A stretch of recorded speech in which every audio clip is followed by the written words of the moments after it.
Me llamo Carlos Saracini, soy misionero pasionista, estoy en la parroquia Santa Cruz, la iglesia Santa Cruz de Buenos Aires, capital. Es conocida porque es un lugar donde ha sido refugio de las madres, donde están enterradas las madres. De ahí fueron secuestradas junto con las monjas francesas. Estoy ahí de párroco hace 10 años. Y estoy trabajando con jóvenes hace muchos años y bueno, me pidieron que dé una mano en el área jóvenes del Encuentro Nacional de Comunidades Eclesiales de Base. Lo que nos parecía muy importante es que sabíamos que iba a haber jóvenes adultos y jóvenes, y algunos adolescentes. Entonces hicimos encuentro ahí, digamos, no dijimos que deberíamos encontrarnos, sino nos encontramos. Y entonces generamos en la primera tarde 6 encuentros, de corazón a corazón, mano a mano, entre jóvenes y adultos.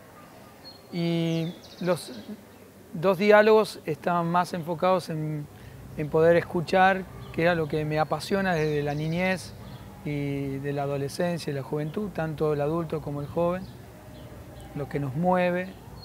Ese fue el primer diálogo. Decíamos ahí, te podías sentar como uno era casa y el otro era visita, entonces uno se quedaba sentado y el otro eran más de 300 personas que estaban juntas, iban a buscar a otro y teníamos un segundo diálogo, en este caso, cómo eso que yo con la edad que tenga, 40, 50 o 20, cómo puedo ver que esa pasión, eso que me alentó en los primeros tiempos, sigue vigente de alguna manera, aunque no tenga la misma forma. Y bueno, eso nos dio la posibilidad también después para compartir sobre el espíritu de estos tiempos nuestros, que es distinto a los 50 o es distinto a los 70, hoy en estos tiempos, cuál es el espíritu. También hubo 2 diálogos y los últimos 2, más desde la pequeña comunidad donde vos estás, cómo te modeló esa comunidad y cómo vos también fuiste modelado para transformar la realidad desde esa comunidad. Entonces había 3 como espiritualidades que se juntan, ¿no? La espiritualidad personal, la espiritualidad de los tiempos y la espiritualidad de la comunidad. Y eso constantemente se va como entretejiendo. De hecho, usamos una trenza para unirnos. Y a la tarde, o sea, más tarde, digamos, en el segundo bloque fue poder ver cuál era la espiritualidad, ese hilo invisible que le iba dando sentido a la vida de Jesús. Entonces, lo de la mañana y la tarde se entretejió en la Eucaristía, ¿no? Nos ayudó una reflexión de un teólogo español que se llama José Antonio Pagola, que va como nombrando la espiritualidad de Jesús con la compasión, la lucha por la justicia, etc., ¿no? 6 rasgos de ese entretejido de Jesús. Y entonces eso lo celebramos todo en la Eucaristía de la noche para caer en la cuenta de esta convocatoria que Jesús nos hace a hacernos cargo de nuestra espiritualidad y ofrecerla a otros, ¿no? Y en este caso, la generación joven con la generación más adulta. Y esta mañana fue como mirar más de lleno que, además de tu comunidad, seguramente hay otros grupos significativos que están nutriendo tu vida, seas adulto, joven. Entonces poder reconocer que hay distintos grupos que nos nutren, nos ayudan a crecer.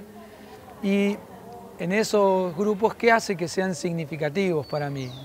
Y cómo de alguna manera me nutren a mí y yo nutro esos lugares. Por ejemplo, hay gente que hace danza, hay gente que está luchando por la ecología, además de su comunidad. Entonces están otros grupos. Entonces, ¿qué de eso me nutre y yo nutro a esos espacios? ¿Dándome cuenta o sin darme cuenta? Ahora que lo pienso. Y bueno, y eso fueron también el primer diálogo y segundo diálogo. Y entonces valoramos que cuando la experiencia humana, cuando la densidad humana compartida y sobre todo de corazón a corazón o con una pasión colectiva como es la transformación de la sociedad se junta, Dios se hace presente ahí, cuando hay calidad humana compartida. Nosotros, de una perspectiva creyente, vamos a decir que ahí está alentando el espíritu, otros dirán otras cosas, ¿no? Entonces, como fuimos como cayendo en la cuenta de que en los distintos grupos hay espiritualidad también. de distinta manera, con distintas expresiones. Entonces, el último paso fue, bueno, los jóvenes que yo conozco, que se juntan en distintos espacios, no solamente el eclesial, sino en distintos espacios. Si yo puedo percibir que hay como notas, características propias, valiosas de los jóvenes de este tiempo. Por ejemplo, que los jóvenes valoran la horizontalidad en este tiempo, valoran la diversidad, valoran la expresión de los afectos, son más espontáneos y así, 10, 11, 12 rasgos propios de los jóvenes de este tiempo. Entonces, cómo esos rasgos, que son parte de la espiritualidad de los jóvenes de estos tiempos, pueden enriquecer el caminar de las comunidades. Y eso fue lo que hicimos al final.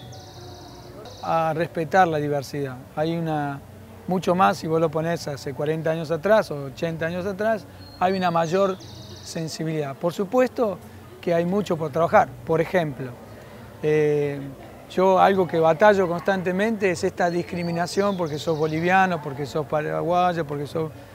Eso hay mucho a trabajar. Pero hoy también hay una sensibilidad en los jóvenes rompiendo ya ese primer prejuicio que es como automático, están más abiertos a generar esos lazos de encuentro y de fraternidad. Por ejemplo, en relación a los distintos países. Pero esto mismo se puede aplicar a otras cosas, ¿no? Hay una sensibilidad a la apertura, a enriquecernos, ¿no? Por supuesto, a seguir trabajando, ¿no? Lo que pasa es que en estos encuentros, más que cosas concretas, pueden salir sobre todo actitudes. O sea, decisiones. La actitud es una decisión interna a la apertura, o sea, es como caer en la cuenta de que, digamos, me puedo encontrar con el otro, o sea, que yo lo pueda palpar y a partir de eso yo en el lugar donde yo estoy pueda, diciendo yo lo palpé, hice un ejercicio, voy con una actitud distinta, renovada. Entonces, eso es lo que te puedo decir, digamos. Después, lo otro es machamullo, digamos, ¿no? ¿Qué quiero decir? Digamos, yo me comprometo a que cuando voy o vamos a articular, si te tocó de verdad adentro esto que podemos sumar con otros, digamos, es muy probable que yo llegue al lugar y empiece a generar este tipo de articulación significativa. En el 97, ahí estuve también dando una mano, como animando y después me sumé ahora porque en los otros encuentros no pude estar porque la verdad que tengo mucho trabajo, pero bueno, estamos acá en Capital, hice todo lo posible para... Nosotros en la comunidad, en la parroquia tenemos 17 comunidades eclesiales de base en la ciudad de Buenos Aires, ¿no? Hace 20 años que estamos caminando de esta manera de esa iglesia, de esta forma, y entonces era muy importante en este proceso nuestro de seguir abriendo caminos que podamos venir. Entonces, no solamente vine con los hermanos de las comunidades, sino también aportar desde los saberes que tengo y la metodología que tengo para bueno, generar un espacio de enriquecimiento mutuo, ¿no? Duele, amigos, hasta los huesos y se endurecen nuestras entrañas por la injusticia, la cobardía nos va invadiendo la hipocresía.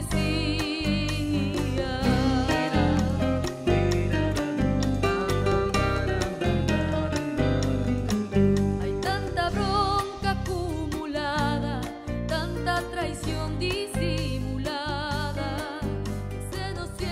Pues yo soy el párroco de la Medalla Milagrosa de Florencio Varela, que pertenece a la diócesis de Quilmes. Me llamo Miguel Rimax. Bueno, y ahí en la parroquia hace muchos años trabajamos con comunidades eclesiales de base, tratando sobre todo de que los laicos asuman el compromiso de, bueno, trabajar por la paz, por la justicia, trabajar en red con las sociedades de fomento, con el barrio, y siempre en favor, bueno, de los más necesitados, de los más pobres. Son 9 comunidades que hay en la parroquia mía, en la Medalla Milagrosa, y ahora, bueno, estamos participando en este encuentro, que ya es nacional, encuentro de comunidades eclesiales de base a nivel nacional, y justamente el lema es Con Jesús de Nazaret por la dignidad. por una vida más digna, que es un poco lo que el objetivo, de alguna manera, el fin del trabajo de las comunidades en los barrios. Y juntos con ellos, bueno, ir buscando el camino, ¿no? Cuando hablamos en la iglesia de la opción preferencial por los pobres, no porque excluimos a los que no son pobres, pero sino como Jesús lo dijo y como el mismo Francisco, el Papa, ahora está insistiendo y lo ha dicho en varias oportunidades, desde los pobres a todos, desde su situación de marginalidad, en muchos casos de desprecio, en muchos casos como el Papa, cuando todavía no era Papa, en Aparecida, que hubo el encuentro de obispos latinoamericanos, el último encuentro, dijo, ya los pobres no solo que son marginados, que son excluidos, sino que son desechados, no se los tiene en cuenta como si no fueran personas. Estamos trabajando cada uno en distintos lugares, pero con la misma opción preferencial por los pobres, que no es hacia ellos, sino desde y con ellos. La importancia es eso, no es que vamos desde arriba abajo, sino tratando de compartir la vida lo más posible con la gente de los barrios, con la gente más pobre, más necesitada, y con ellos y desde ellos ir buscando los caminos para llegar a lo que Cristo quiere, ¿no? A una vida digna para todos los seres humanos, católicos, no católicos, para aquellos que directamente no profesan ninguna religión, para los que se dicen ateos. Lo importante no es sino el hecho de ser persona, y es una persona querida por Dios como Padre que es de todos los 7.000 millones de habitantes que hay en la tierra. Bueno, lo importante es no el sexo, no la religión, no nada que pueda separar, todo lo contrario. Queremos incluir a todos y trabajar por la dignidad de cada uno de nuestros hermanos argentinos, como también aquí hay chilenos, vinieron a participar, bolivianos, paraguayos, uruguayos, también van haciendo la misma tarea en sus respectivos países, ¿no? Se trabajó mucho porque da la casualidad que varios de los integrantes de la Comisión Nacional pertenecen a mi parroquia. Bueno, una persona, pero después otros que colaboran en la Comisión Diocesana del equipo de comunidades eclesiales de base. Bueno, se fue trabajando una cartilla en cada una de las comunidades para ir viendo nosotros en nuestros barrios y en nuestra zona cómo trabajamos en ese sentido en red con las demás otras instituciones que están fuera de la parroquia, o mejor dicho, fuera del ámbito directamente católico, ¿no? Con sociedad de fomento, como dije antes, con cooperadoras escolares. Eso se trabajó, bueno, unos cuantos meses antes preparando este encuentro nacional. Después del Concilio Vaticano, el tema del ecumenismo, sobre todo en los últimos tiempos, se ha impulsado muchísimo, ¿no? Ya no, nosotros, por lo menos de parte nuestra, los católicos tratamos de acercarnos, de no sentirnos dueños de la verdad, de no pensar que somos la única iglesia. En todas las iglesias Dios actúa y tratamos de unir los lazos, sobre todo en lo que nos une, que es el trabajo por los más pobres, por los excluidos, ¿no? Y tratamos, sí, en contacto con las demás religiones, claro que sí. Lo ideal sería, bueno, que los cristianos, los que son comprometidos con el Evangelio, traten de estar y de ser fieles al Evangelio en todo el trabajo que hacen en los medios, trabajando en los medios ellos, ¿no? Eso es lo que hasta ahí llegamos, porque no tenemos medios como para llegar a ellos, posibilidades.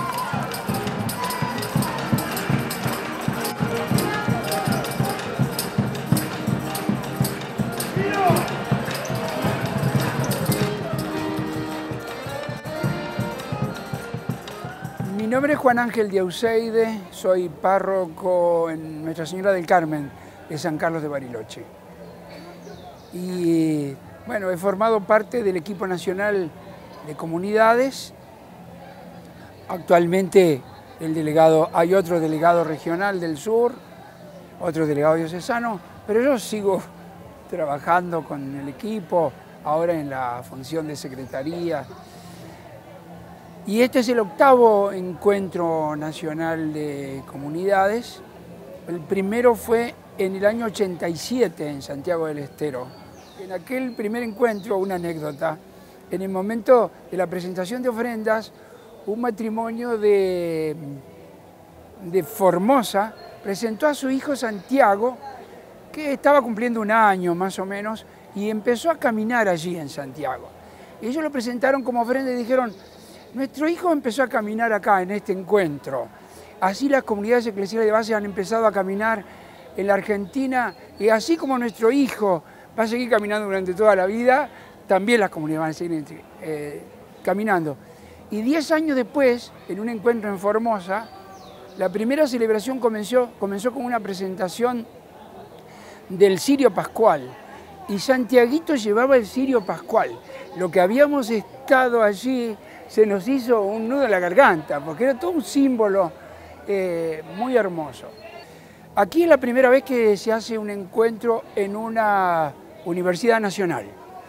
Y este encuentro gira alrededor de 3 ejes temáticos. La identidad de las comunidades, porque esto nos parece siempre muy importante, nuestro modo de ser iglesia, que no es un movimiento, que no es una superestructura, sino que es la iglesia en la base y desde la base, digamos. Y las otras 2 áreas son jóvenes, nos importa mucho esto de la presencia de los jóvenes en las comunidades, y en realidad hay un buen número de jóvenes hoy en este encuentro, de las distintas regiones del país.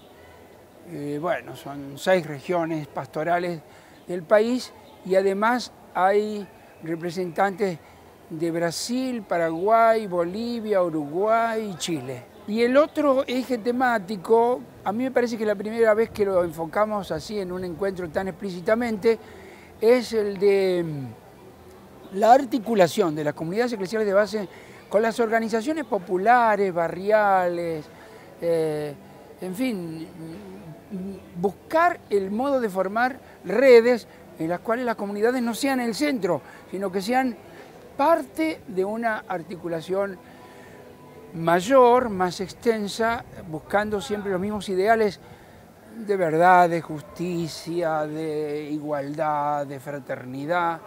Y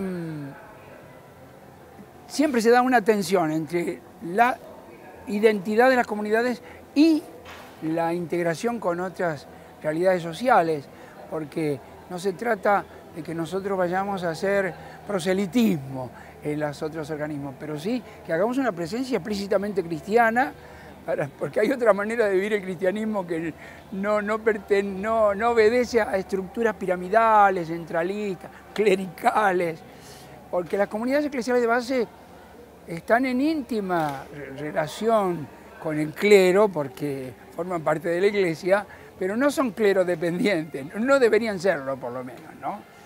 Tienen como principio poner la Biblia en la vida y la vida en la Biblia, digamos, ¿no? De una manera, con la lectura popular de la Biblia, y poner la vida en común. Entonces, en un barrio, por ejemplo, la comunidad es la presencia de iglesia en ese barrio, más allá de que la parroquia debe ser, en nuestro esquema, una comunidad de comunidades. Siempre hay una parroquia que aglutina. Si uno pudiera de alguna manera radiografiar la vida de las comunidades, vería que hay tantos modelos de comunidades como comunidades hay. No hay un esquema único. Nosotros utilizamos mucho como metodología y como espiritualidad esto del ver, juzgar, actuar, evaluar y celebrar. Una vez Julián Cini puso los 5 pasos metodológicos y también de la espiritualidad de las comunidades. Ya en América Latina la experiencia es anterior a la Argentina, por supuesto, en Brasil, en Ecuador, con grandes obispos como Elder Cámara, Evaristo Ars, Proaño en Ecuador, empezaron con estas experiencias de comunidad que han ido y van haciendo todo un camino no solamente de acción y de vivencia, sino también de reflexión, una praxis realmente de la teología de la liberación, como teología del pueblo fundamentalmente. Esta propuesta de las comunidades eclesiales de base siempre me entusiasmó, pero particularmente cuando me fui a trabajar con el obispo Esaine en Viedma. En el año 82 fui a Viedma después de una experiencia monástica. Dije, esta vez el obispo me lo elijo yo. Entonces elegí a Esaine, que era uno de los, lamentablemente, pocos obispos que se habían comprometido con los derechos humanos, con la libertad, con la verdad, muy proféticamente. Y entonces Esaine estaba preparando el sínodo de Viedma, que se realizó en los años 83 y 84. Y el sínodo tuvo dos ejes, desde los pobres a todos, formando comunidades integradas en parroquias. Entonces, bueno, apenas concluido el sínodo, yo estuve ayudando en la redacción del documento del obispo, una exhortación pastoral para anunciar a Jesucristo, y nos pusimos a trabajar en eso, en comunidades eclesiales de base, ya en la Catedral de Viedma. Y justamente cuando fue el primer encuentro nacional en Santiago del Estero, en el 87, yo estaba haciendo esa experiencia en Viedma, y así, a dedo, en aquel momento me nombraron el primer delegado de la Patagonia, digamos, ¿no? Porque estábamos comenzando todo. Y así vamos caminando, lamentablemente, con poco apoyo de parte de la jerarquía. De la jerarquía obispos y del clero en general.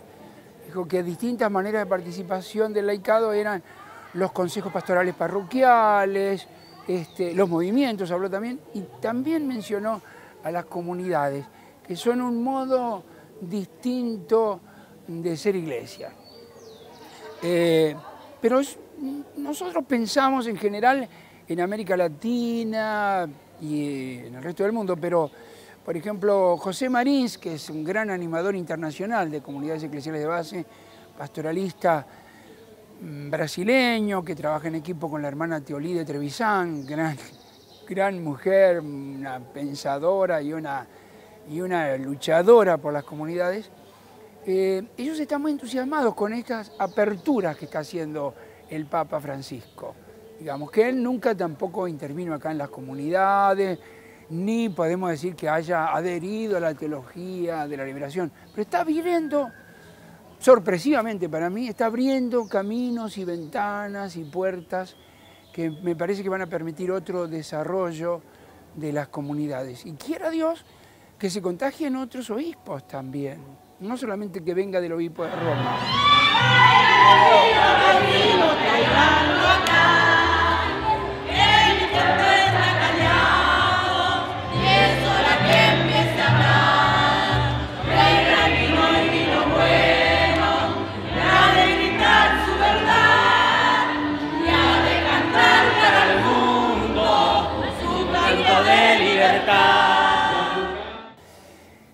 En realidad, esto se va haciendo desde abajo, lo dice Martín Fierro, ¿no?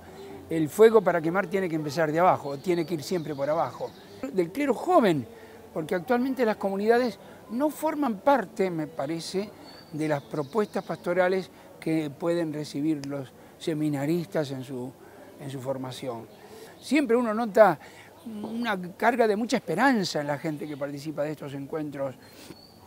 De nuestra diócesis hemos venido 52, nos excedimos en 2 al cupo que nos habían dado, porque somos en realidad 3 parroquias que estamos trabajando en esto, pero vamos a volver con muchas ganas de reproducir esta experiencia, indudablemente, para fortalecer las comunidades existentes y promover la existencia de otras también. Nos costó mucho salir de los traumas que nos dejó la dictadura, de inseguridades ideológicas, de miedos, etc. Eso era en el año 87, ha corrido mucha agua bajo el puente, hemos pasado distintas situaciones económicas, sociales y políticas.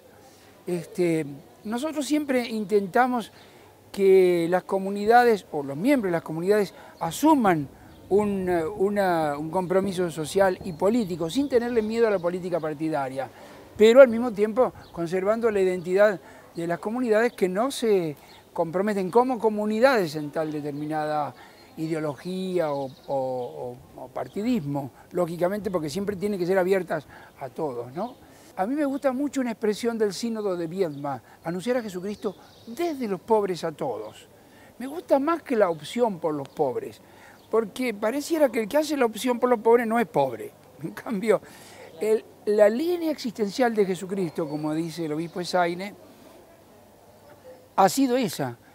Él, el Hijo de Dios, se hizo un hombre pobre, oprimido por el Imperio Romano, condicionado por las circunstancias sociales, políticas, religiosas, económicas que él vivía. En ese tipo de compromiso libre y profético pretendemos nosotros marchar como comunidades, ¿no? Profético en ese sentido de comprometernos y al mismo tiempo mantener una identidad que nos permita mirar desde otra perspectiva, desde la perspectiva de la fe. Hemos tratado de ver eso, ¿no?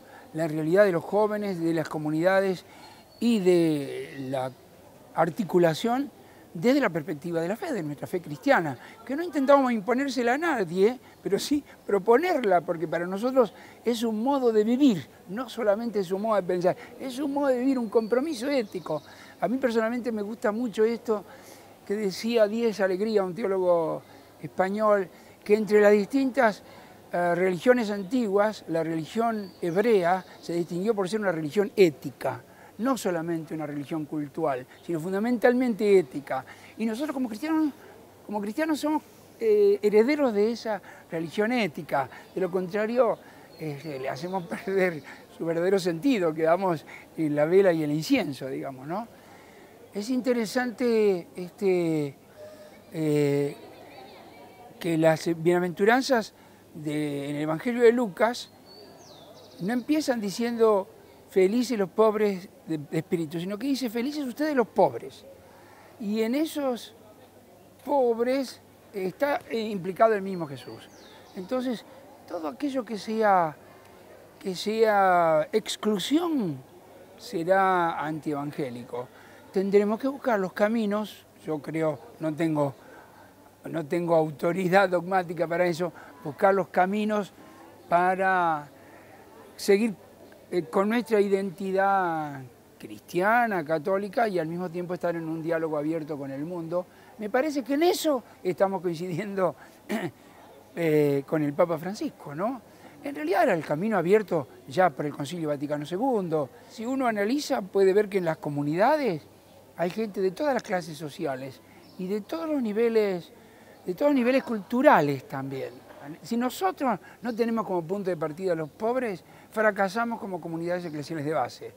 Pero la experiencia es que no solamente los indigentes, sino también el trabajador, el hombre y la mujer de clase media, y aún, bueno, yo vivo en Bariloche, hay científicos que están integrados en comunidades eclesiales de base. Bariloche es un polo científico y tecnológico muy fuerte. Hay algunos de ellos acá, ahora, presentes en este encuentro.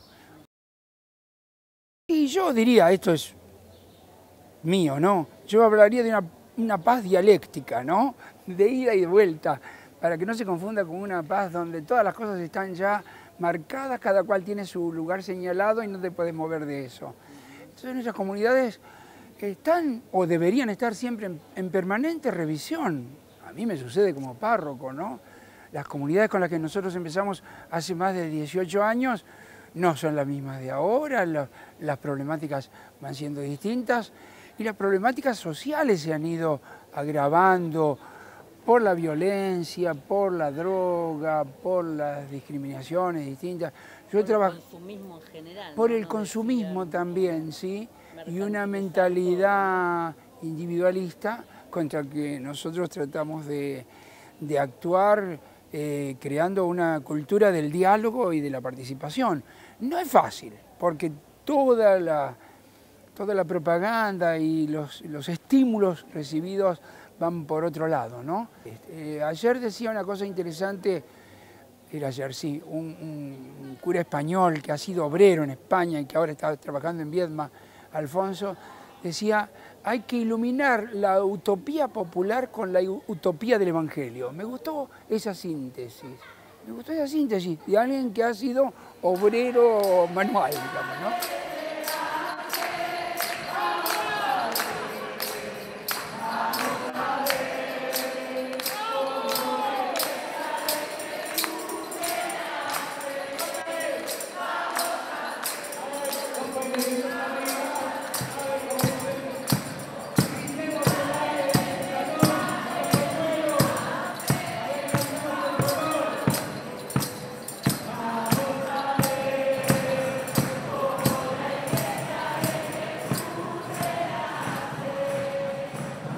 Mi nombre es Arturo Blateski, soy pastor de la Iglesia Evangélica del Río de la Plata, que en Quilmes es conocida como la Iglesia de los Inmigrantes Alemanes. Entonces después en el 79 sí vine a Quilmes. Y bueno, vine primero como pastor a esa capilla y a su vez mi señora, que es alemana y abogada, entró a trabajar al MET como abogada y yo a la Junta Pastoral Nacional del MET como directivo, digamos. Y uno de los primeros trabajos o de los más impresionantes de los trabajos que hicimos en Quilmes fue que trabajamos con los hijos de desaparecidos en las parroquias, en trabajos con psicólogos que coordinaba Norberto Lifsky, y de ahí salió el primer informe que se publicó en el 81 sobre el efecto de la desaparición forzada de los padres en los chicos, ¿no es cierto? Entonces con el obispo Novak hacíamos las misas con los familiares de desaparecidos y mantener junto a los compañeros de Quilmes, que todos eran militantes, porque salvo alguna gente, los familiares, o sea, los desaparecidos de Quilmes, que son muchísimos, porque así como Quilmes fue una zona muy industrial, también fue una zona de un sindicalismo muy bien organizado, muy combativo. La primera marcha que se hizo, la hicimos del MET, en realidad antes de la Marcha de las Madres. El MET estaba en la calle Libertad y Corrientes, entonces de ahí salimos todos de los organismos que había, quisimos ir a Plaza de Mayo, nos corrieron, fuimos hasta Belgrano, nos corrieron igual con la caballería, pero bueno, se armó un desbande muy grande, llegamos a la plaza, lo cual para nosotros fue como una gran victoria. Las iglesias en esta zona, uno puede hablar mucho de la Iglesia Católica, ya sabemos, la jerarquía, donde entre paréntesis hubo gente que muchas veces se olvida, ¿no es cierto?, como Monseñor Devoto. A Monseñor Devoto estaba Alice, estaban las religiosas francesas, se tuvieron que venir porque a Monseñor Devoto le dijeron: si usted no se calla, le vamos a matar uno por uno a todos los curas y a todas las monjas, esté seguro. Y así como lo mataron a Ponce de León en San Nicolás, ¿no es cierto? Y así fueron Monseñor Saspe, Monseñor Kemmerer, Novak, ni que hablar, pero también Agustín Radrizani, Jaime de Nevares, Marcelo Melani.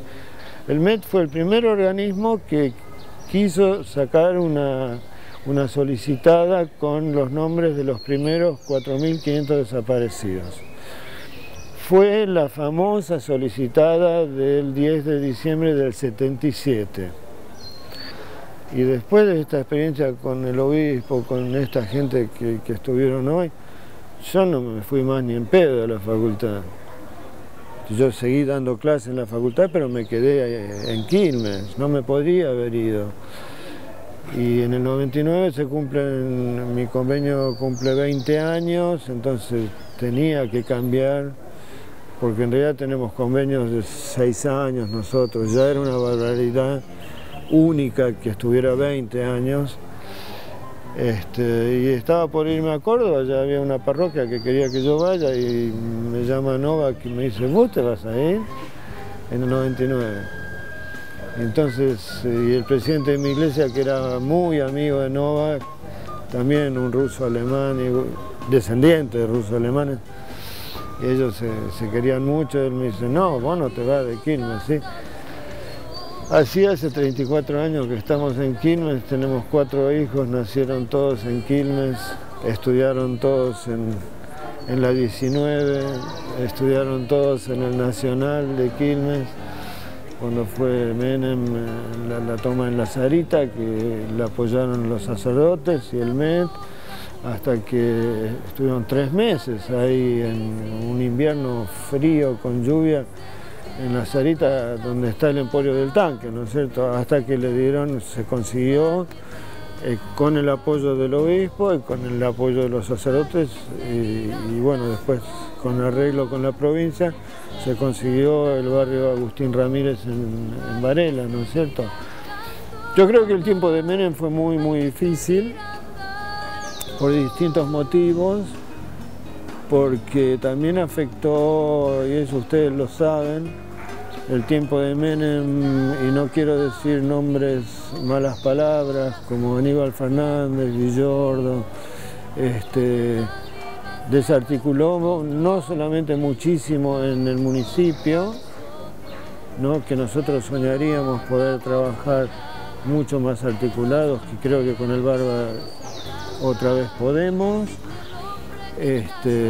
Yo digo siempre, el MET es un organismo que nunca nos metemos con el tema de los partidos políticos, porque no es nuestra función.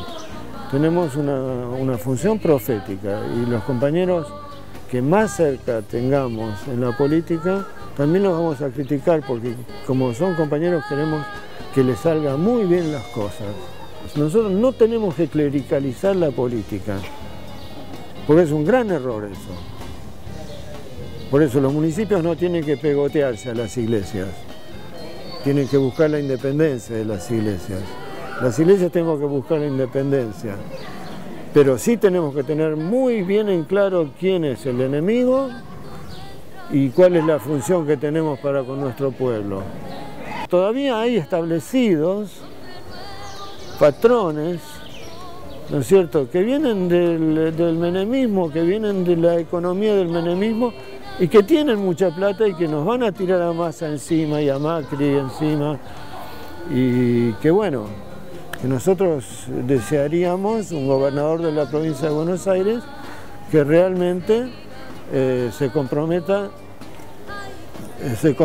con los más pobres, y que los más pobres son los chicos pobres, para que tengan...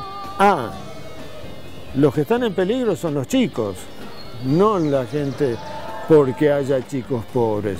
Y si hay chicos pobres es porque el sistema económico no cambió en la provincia. ¿Y cómo es posible que tuvimos con los salesianos, que recién pasó Coco y otros, y con las franciscanas de Villa Itatí, fuimos los que denunciamos, seguimos luchando, seguimos denunciando, y hace 8 años, creo, son 9 años de la masacre de los 4 pibes, que yo los sepulté, yo vi cómo estaba Diego cuando lo sepulté. Estaba en carne viva, no se ahogó por el humo, estaba quemado vivo. Y yo siempre digo, yo soy pastor no para hacer entierro de pibes de 15 años, sino para defender a los chicos. Y este sistema es... ¿Cómo es que los chicos pobres son los que son criminalizados? ¿Quién es? Es el mismo sistema de la dictadura. Porque si ayer los supuestos terroristas que había que masacrar eran los obreros, los estudiantes, entonces hoy esos mismos medios criminalizan a los pibes de 8, 9, 10 años, quieren bajar la edad de imputabilidad y quieren imponer el gatillo fácil, como la ley de la selva, ¿no? Y entonces los grandes héroes son Bloomberg y el ingeniero Santos, porque bueno, estamos hablando en el ámbito de un encuentro eclesial. Esto es lo que define. No si el obispo se pone una mitra, si yo me pongo mi toga, si yo me pongo un cuellito clerical. Eso no define nada. Eso es el aparato. Es como cuando Macri se para sobre el tablero para no estar parado en el barro, ¿no es cierto? No, por eso yo digo, lo recuerdo de corazón enorme al obispo Jorge, también al obispo Luis, que fue de otro estilo, pero que fue luchador, y que lo que para el obispo Luis era justo, él lo peleó siempre, como buen alemán tosudo. Lo que él pensaba que había que hacer como obispo lo hizo, y ahora el obispo Tisera, que es una persona excelente. Si faltaba algo todavía, era tener el Papa Podemos estar un poco agradecidos, o bastante, de que en la Argentina el tema de derechos humanos, o sea, por un lado el tema de la dictadura, se llevó adelante muchos más juicios que en cualquier otro país, y a diferencia de Alemania y Japón, los hicimos nosotros. Y yo siempre digo, no nos lo regaló nadie, tampoco ningún gobierno, sino fue el pueblo que forzó que se llegara a condenas importantes, y sobre todo que bajara la conciencia. Muchas veces la gente no tiene muy claro de qué están hablando, pero a mí, a la oficina nuestra, nos llaman permanentemente gente, porque en el 110 decís derechos humanos y salimos nosotros. Entonces nos llaman por cualquier cosa, y es emocionante hasta, porque te vienen con cualquier cosa y dicen, pero yo tengo mis derechos humanos. Por ahí te dicen que el vecino le subió la medianera y no le da más el sol, y yo tengo mis derechos humanos de que me dé el sol también. Digo, bueno, viste, da para explicar, pero se estableció algo básico de que el ser humano no es algo que se pueda degradar, que se pueda asesinar, ¿no es cierto? Y bueno, y hay mucho para que trabajemos juntos. Yo digo, agradezco muchas escuelas. Bueno, a mí acá en Quilmes, en Capital, sobre todo, me llaman para que demos charlas sobre derechos humanos. Yo agradezco mucho de que se haya establecido en el currículum tantas fechas determinadas como, qué sé yo, la noche de los lápices en septiembre, 24 de marzo, como temáticas en los secundarios, y muchos chicos vienen al archivo nuestro para pedir que le ayudemos con trabajos escritos. Es muy fuerte y está muy bien, pero también estamos a merced de los grandes grupos económicos, que saben muy bien a quién financian y a quiénes los tienen para cuando necesiten. Como ahora están haciendo grandes ganancias, no hay peligro, digamos, ¿no es cierto? Pero cuando pueden apretar a los gobiernos que sí tratan, digo, como el gobierno nacional o municipal incluso, tratan de hacer algunas cosas y avanzar con los derechos. Hay algunos temas que son muy fuertes y que son muy desafiantes, y que vamos a ver cómo los gobiernos del futuro los van a encarar, que son, por ejemplo, la restitución de las tierras a los pueblos originarios. Porque ¿a quién pertenecen todas esas tierras del sur? ¿A quién pertenecen las tierras ojeras y las tierras del sur, ¿no es cierto? Entonces, en algún momento, lo de la nueva independencia, y ahí vamos a ver.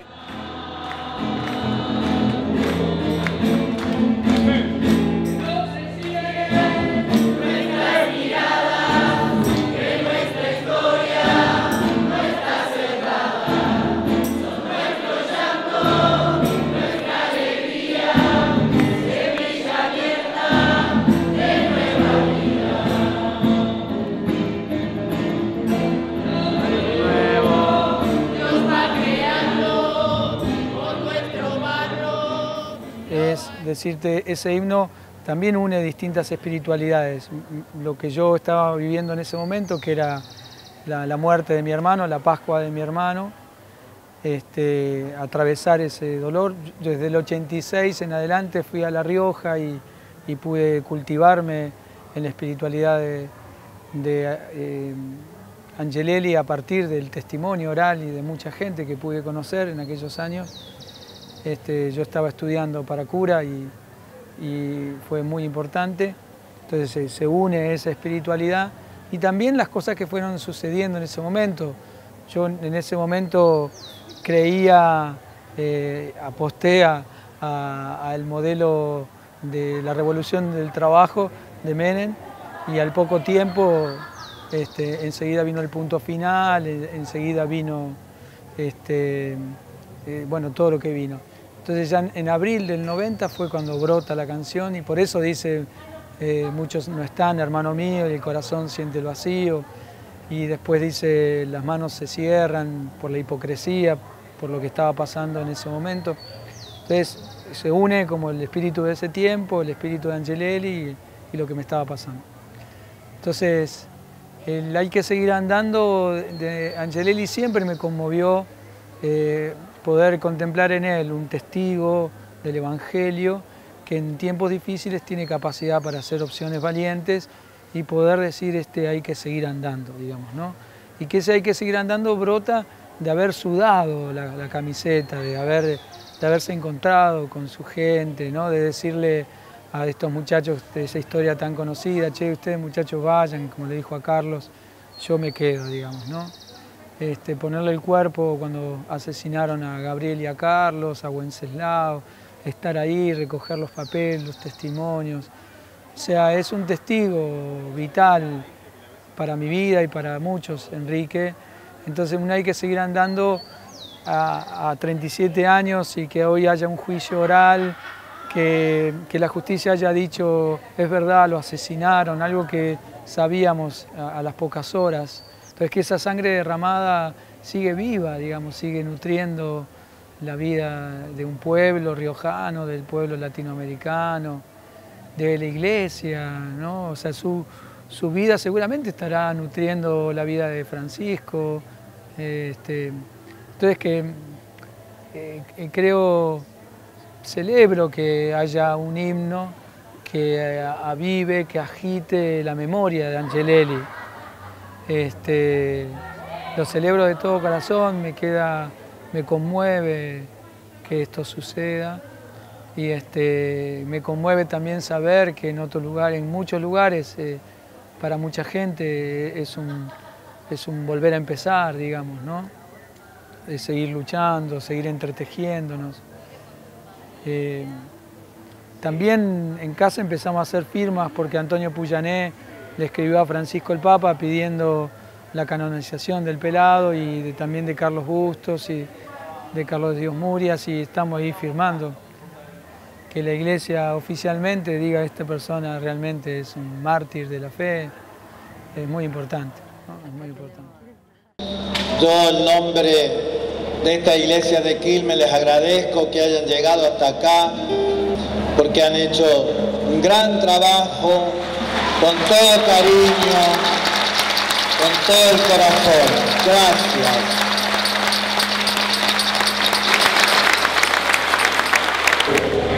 No podemos ir con la imagen de Jesús grabada en el corazón, lavándonos los pies a cada uno de nosotros. Y nos dijo que no nos olvidáramos nunca de eso, de ese gesto hermoso de la última cena, lavándonos los pies para que nosotros hagamos lo mismo. Cuando todos tengamos esto hecho vida, todos estaremos unidos. Esto es lo que nos enseñó el Maestro, que cada hermano reconozcamos a nuestro Señor. Que este sea el camino para todas las comunidades cristianas, para las comunidades eclesiales de base, que son la célula primero de la Iglesia, la que nos lleva a la Iglesia de los Hechos de los Apóstoles. Gracias, hermanos, que están acá presentes acompañándonos en esta mañana. Que Dios los bendiga. Muchas gracias.